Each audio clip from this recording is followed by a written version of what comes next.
कृपया चैनल को सब्सक्राइब करें। धन्यवाद।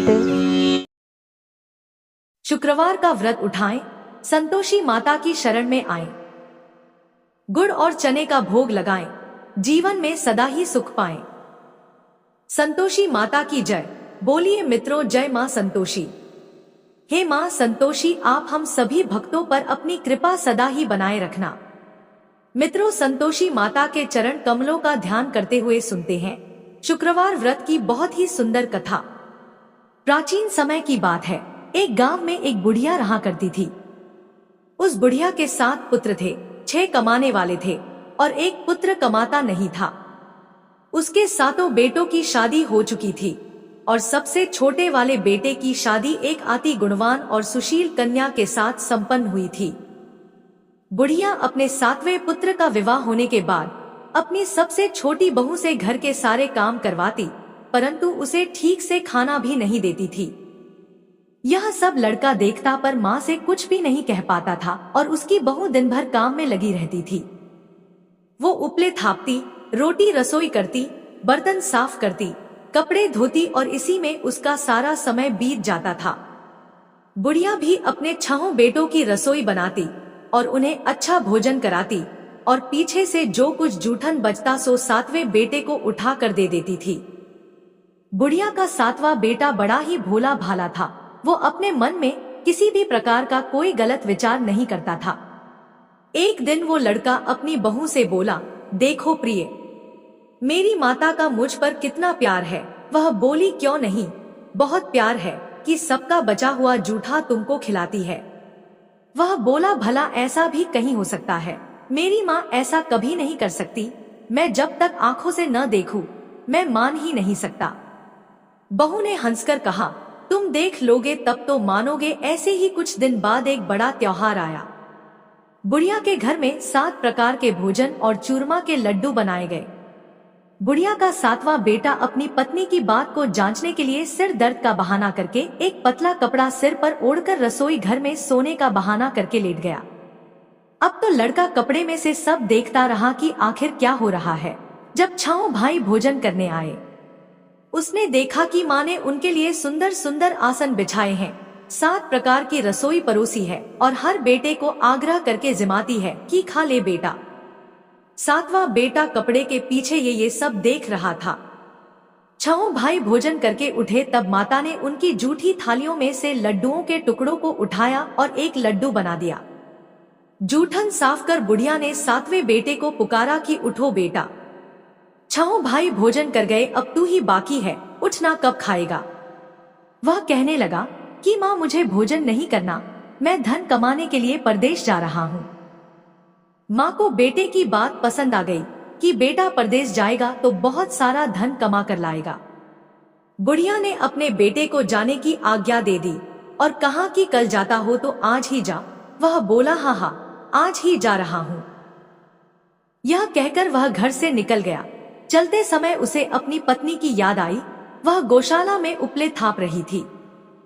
वहीं पर जाकर वो अपनी पत्नी से बोला, हम जावे हैं परदेश को, आगे सो कुछ काल, तुम रहियो संतोष से, धर्म आपनो पाल। वह बोली, जाओ पिया आनंद से, हमरू सोच हटाए, राम भरोसे हम रहें, ईश्वर तुम्हें सहाय। पत्नी बोली, दे निशानी आपनी, देख धरू में धीर, सुधी हमरी मति बिसारियो, रखियो मन गंभीर।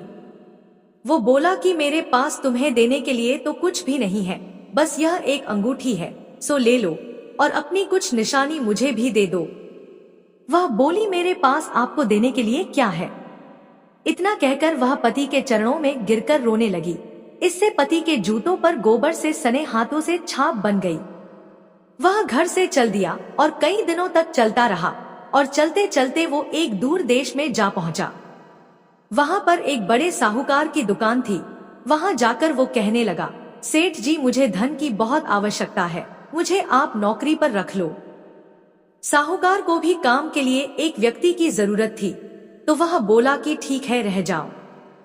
लड़के ने पूछा कि साहूकार जी, वेतन क्या दोगे? साहूकार ने कहा, तुम्हारा काम देखकर दाम मिलेंगे, और ऐसा कहकर उसको साहूकार के यहाँ नौकरी मिल गई। वह रोज सवेरे 7 बजे से रात तक सेठ के पास नौकरी करने लगा। कुछ ही दिनों में वो लड़का दुकान का सारा लेन देन, हिसाब किताब, ग्राहकों को माल बेचना, सारा काम करने लगा। साहूकार के 7 से 8 नौकर थे। वे सब चक्कर खाने लगे कि यह तो बहुत होशियार बन गया है। सेठ ने भी लड़के का काम देखा और 3 महीने में ही उसे आधे मुनाफे का साझीदार बना लिया। इसी प्रकार से समय बीता और वह लड़का 12 वर्ष में ही नामी सेठ बन गया। अब तो मालिक सारा कारोबार उस पर छोड़कर बाहर चला गया। संतोषी माता व्रत कथा के अनुसार अब बहू पर क्या क्या बीत रही है, सो आप सुनो। बेटे के जाने के बाद सास अपनी बहू को बहुत दुख देने लगी। सास सारी गृहस्थी का काम करवाकर बहू को लकड़ी लेने जंगल में भेज देती।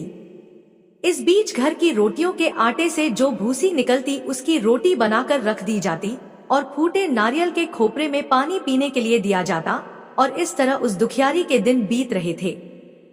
पति के जाने बाद बहू पर सास के अत्याचार धीरे धीरे और ज्यादा बढ़ते चले गए। एक दिन बहू इस सब से दुखी होकर मंदिर चली गई। वहां उसने देखा कि बहुत सी स्त्रियां कोई पूजा कर रही थी। उसने स्त्रियों से उस व्रत के बारे में जानकारी ली तो वे बोली कि हम संतोषी माता का व्रत कर रही हैं। इससे जीवन के सभी प्रकार के कष्टों का नाश होता है और जीवन में सुख समृद्धि आती है। निपुत्र को पुत्र मिलता है, प्रीतम बाहर गया हो तो जल्दी अपने घर को आता है, कुंवारी कन्या को मनपसंद वर मिलता है, सब तरह की सुख शांति प्राप्त होती है और जो कुछ मन में कामना हो वे सब इस संतोषी माता की कृपा से पूरी हो जाती है। उन स्त्रियों ने उसे बताया कि शुक्रवार को नहा धोकर एक लोटे में शुद्ध जल ले गुड़ चने का प्रसाद बना लेना तथा सच्चे मन से माँ का पूजन करना, हर शुक्रवार को निराहार रहे, संतोषी माँ की कथा कहना सुनना, इसके बीच व्रत का क्रम टूटे नहीं, सो लगातार इस नियम का पालन करना। साथ में कथा सुनने वाला कोई न मिले तो घी का दीपक जलाकर उसके आगे जल के पात्र को रखकर कथा कहना। जब तक कार्य सिद्ध न हो नियम पालन करना और कार्य सिद्ध हो जाने पर ही व्रत का उद्यापन करना। 3 मास में माता व्रत का फल पूरा करती है। यदि किसी के खोटे ग्रह हो तो भी माता 1 वर्ष में अवश्य कार्य को सिद्ध करती है, इसलिए कार्य सिद्ध होने पर ही उद्यापन करना चाहिए, बीच में नहीं। उद्यापन में 2.5 सेर आटे का खाजा तथा इसी परिमाण से खीर तथा चने का साग तैयार करना, 8 लड़कों को भोजन कराना। जहाँ तक मिले देवर जेठ भाई बंधु कुटुंब के लड़के लेना, न मिले तो रिश्तेदारों और पड़ोसियों के लड़के बुलाना, उन्हें भोजन कराना, यथाशक्ति दक्षिणा देना और माता का व्रत पूरा करना। इस दिन खटाई भूल कर भी मत खाना और न ही किसी को खाने को देना और दिन में 1 वक्त भोजन करना। उन महिलाओं से व्रत का सारा विधान सुनकर अब तो बहू हर शुक्रवार को पूरी सच्ची श्रद्धा से संतोषी माता का व्रत करने लगी। संतोषी माता की कृपा से कुछ ही दिनों के बाद उसे अपने पति का पत्र मिला, साथ ही पति के भेजे हुए पैसे भी आ गए। यह सब देखकर जेठानी मुंह सिकोड़ने लगी और बोली, इतने दिनों में पैसा आया, इसमें क्या बड़ाई है। लड़के ताने देने लगे, काकी के पास अब पत्र आने लगे, रुपया आने लगा, अब तो काकी की खातिर बढ़ेगी, अब तो काकी बुलाने से भी नहीं बोलेगी। बेचारी सरलता से कहती, भैया पत्र आवे, रुपया आवे तो हम सबके लिए अच्छा है। ऐसा कहकर आंखों में आंसू भरकर संतोषी माता के मंदिर में आकर मातेश्वरी के चरणों में गिरकर रोने लगी और बोली कि माँ, मैंने तुमसे पैसा नहीं मांगा, मुझे पैसे से क्या काम है, मुझे तो अपने सुहाग से काम है। मैं तो अपने स्वामी के दर्शन और सेवा मांगती हूँ। तब माता ने प्रसन्न होकर कहा, जा बेटी, तेरा स्वामी बहुत जल्दी तेरे पास आएगा।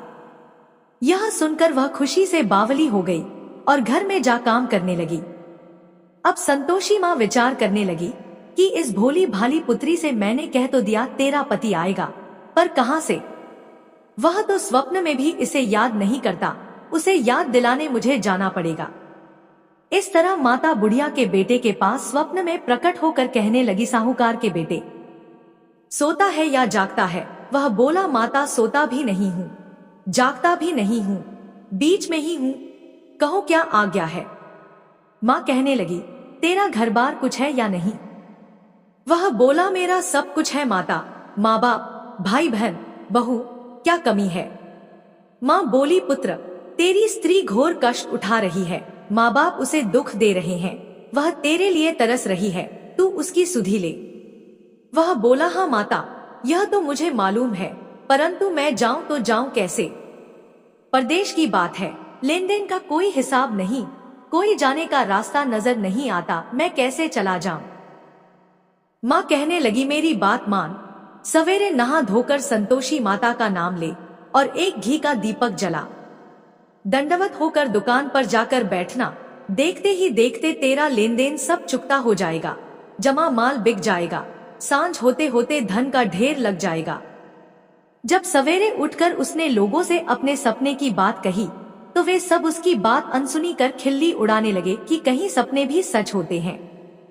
पर एक बूढ़ा बोला, देख भाई, मेरी बात मान, इस प्रकार साथ झूठ करने के बदले देवता ने जैसा कहा है वैसा ही करने में तेरा क्या जाता है? वह बूढ़े की बात मान, स्नान कर संतोषी माँ को दंडवत कर घी का दीपक जला, दुकान पर जा बैठा। थोड़ी देर में वह क्या देखता है कि देने वाले रुपया लाए, लेने वाले हिसाब लेने लगे, कोटे से भरे सामानों के खरीदार नकद दाम में सौदा करने लगे, शाम तक धन का ढेर लग गया। माता का चमत्कार देख प्रसन्न होकर मन में माता का नाम लेकर अपने घर ले जाने के लिए गहना कपड़ा खरीदने लगा और वहां के काम से निपटकर वह घर को रवाना हुआ। वहां बहू बेचारी जंगल में लकड़ी लेने जाती है, लौटते वक्त माँ के मंदिर पर विश्राम करती है। वह तो उसका रोजाना रुकने का स्थान था। दूर से धूल उड़ती देख वह माता से पूछती है, हे माता, यह धूल कैसी उड़ रही है? माँ कहती है, हे पुत्री, तेरा पति आ रहा है। अब तू ऐसा कर, लकड़ियों के 3 बोझ बना ला, एक नदी किनारे रख, दूसरा मेरे मंदिर पर और तीसरा अपने सिर पर रख। तेरे पति को लकड़ी का गट्ठा देखकर मोह पैदा होगा, वह वहां रुकेगा, नाश्ता पानी बना खाकर माँ से मिलने जाएगा। तब तू लकड़ियों का बोझ उठाकर घर जाना और बीच चौक में गट्ठा डालकर 3 आवाजें जोर से लगाना, लो सासू जी, लकड़ियों का गट्ठा लो, भूसी की रोटी दो और नारियल के खोपरे में पानी दो। आज कौन मेहमान आया है? माता की बात सुन बहू, बहुत अच्छा माता कहकर प्रसन्न होकर लकड़ियों के 3 गढ़े ले आई। एक नदी तट पर, एक माता के मंदिर पर रखा और एक सिर पर रखा। इतने में ही वहां एक मुसाफिर आ पहुंचा। सूखी लकड़ी देख उसकी इच्छा हुई कि अब यहीं विश्राम करे और भोजन बना खाकर गांव जाए, और इस प्रकार भोजन बना विश्राम कर वह गांव को गया। वो घर में सबसे प्रेम से मिला और उसी समय बहू सिर पर लकड़ी का गट्ठा लिए घर में आती है। लकड़ी का भारी बोझ आंगन में डाल जोर से 3 आवाज देती है, लो सासू जी, लकड़ी का गट्ठा लो, भूसी की रोटी दो, नारियल के खोपरे में पानी दो। यह सुनकर सास बाहर आ गई। अपने दिए हुए कष्टों को भुलाते हुए कहती है, बहू ऐसा क्यों कहती है? तेरा मालिक, तेरा पति आया है। आ बैठ, मीठा भात खा, भोजन कर, कपड़े गहने पहन। इतने में आवाज सुन उसका स्वामी बाहर आता है और अपनी अंगूठी देख व्याकुल हो माँ से पूछता है, माँ यह कौन है? माँ कहती है, बेटा यह तेरी बहू है। आज 12 वर्ष हो गए तू जब से गया है, तब से सारे गांव में जानवर की तरह भटकती फिरती है, कामकाज घर का कुछ करती नहीं, 4 समय आकर खा जाती है। अब तुझे देखकर भूसी की रोटी और नारियल के खोपरे में पानी मांगती है। वह लज्जित हो बोला, ठीक है माँ, मैंने इसे भी देखा है और तुम्हें भी देखा है। अब मुझे दूसरे घर की चाबी दो तो उसमें ही रहूंगा। तब माँ बोली, ठीक है बेटा, तेरी जैसी मर्जी। इतना कहकर चाबी का गुच्छा पटक दिया। उसने चाबी लेकर दूसरे कमरे में, जो तीसरी मंजिल के ऊपर था, खोलकर सारा सामान जमाया और एक दिन में ही वहां राजा के महल जैसा ठाट बाट बन गया। अब क्या था, वे दोनों पति पत्नी सुखपूर्वक रहने लगे और इतने में अगला शुक्रवार आया। बहू ने अपने पति से कहा कि मुझे माता का उद्यापन करना है। पति बोला, बहुत अच्छा, खुशी से करो, और वह तुरंत ही उद्यापन की तैयारी करने लगी। जेठ के लड़कों को भोजन के लिए कहने गई। उसने मंजूर किया, परंतु पीछे जेठानी अपने बच्चों को सिखलाती है, देखो रे, भोजन के समय सब लोग खटाई मांगना, जिससे उसका उद्यापन पूरा न हो। लड़के जीमने आए, खीर पेट भरकर खाई, परंतु याद आते ही कहने लगे, हमें कुछ खटाई दो, खीर खाना हमें भाता नहीं, देखकर अरुचि होती है। बहू कहने लगी, कटाई किसी को नहीं दी जाएगी, यह तो संतोषी माता का प्रसाद है। लड़के तुरंत उठ खड़े हुए, बोले, चाची पैसा लाओ। भोली बहू कुछ जानती नहीं थी, सो उन्हें पैसे दे दिए। लड़के उसी समय जा करके इमली ला खाने लगे और यह देखकर बहू पर माताजी ने कोप किया। माता के क्रोध से राजा के दूत उसके पति को पकड़ कर ले गए और जेल में बंद कर दिया। इस सब से जेठ जेठानी बहू को खोटे वचन कहने लगे कि लूट लूट कर धन इकट्ठा करके लाया था, सो राजा के दूत पकड़ कर ले गए। चोर को अब सब मालूम पड़ जाएगा जब जेल की हवा खाएगा तो। बहू से यह वचन सहन नहीं हुए, वो रोती रोती माता के मंदिर में गई। बोली, हे माता, तुमने यह क्या किया? हंसाकर अब क्यों रुलाने में लगी हो? माता बोली, पुत्री, तूने गलत उद्यापन करके मेरा व्रत भंग किया है। तूने इतनी जल्दी सब बातें भुला दी। वह कहने लगी, माता, भूली तो नहीं हूँ, न कुछ अपराध किया है, मुझे तो लड़कों ने भूल में डाल दिया। मैंने भूल से उन्हें पैसे दे दिए, मुझे क्षमा कर दो। माँ बोली, ऐसी भी कहीं भूल होती है। वह बोली, माँ मुझे माफ कर दो, मैं फिर तुम्हारा उद्यापन करूंगी। माँ बोली, ठीक है, पर अब भूल मत करना। वह बोली, अब नहीं होगी। माँ बोली, जा पुत्री, तेरा पति तुझे रास्ते में ही आता मिलेगा। और वह घर को चल दी। राह में पति आता मिला तो उसने पूछा, तुम कहाँ गए थे? तब वह कहने लगा, इतना धन कमाया है, उसका कर राजा ने मांगा था, वहीं भरने गया था। वह प्रसन्न होकर बोली, भला हुआ, अब घर चलो। कुछ दिन बाद फिर शुक्रवार आया। वह बोली, मुझे माता का उद्यापन करना है। पति ने कहा, ठीक है, करो।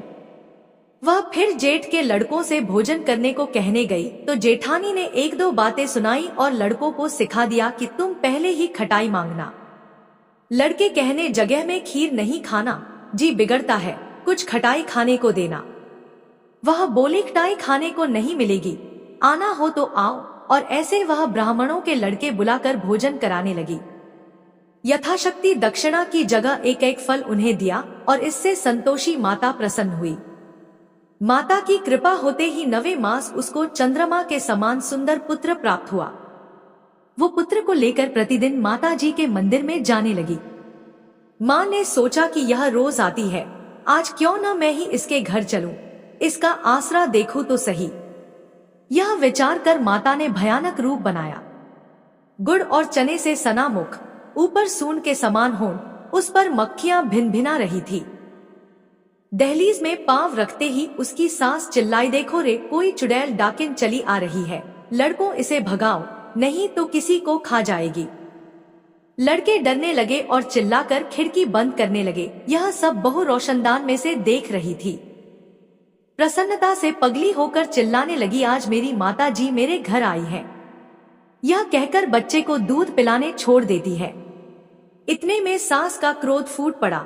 बोली, रान, इसे देखकर कैसी उतावली हुई है जो बच्चे को पटक दिया। इतने में माँ के प्रताप से जहाँ देखो वहीं लड़के ही लड़के नजर आने लगे। वह बोली, माँ जी, मैं जिनका व्रत करती हूँ यह वही संतोषी माता है। इतना कह झट से सारे घर के किवाड़ खोल देती है। सबने माता के चरण पकड़ लिए और विनती कर कहने लगे, हैं माता, हम मूर्ख हैं, हम अज्ञानी हैं, पापी हैं। तुम्हारे व्रत की विधि हम नहीं जानते। तुम्हारा व्रत भंग कर हमने बहुत बड़ा अपराध किया है। हे माता, आप हमारा अपराध क्षमा करो। इस प्रकार माता प्रसन्न हुई और सभी को आशीर्वाद दिया। माता, आपने बहू को जैसा फल दिया वैसा सबको देना। जो भी भक्त माता की यह कथा पढ़े उसका हर मनोरथ पूर्ण हो। तो बोलिए प्रेम से संतोषी माता की जय।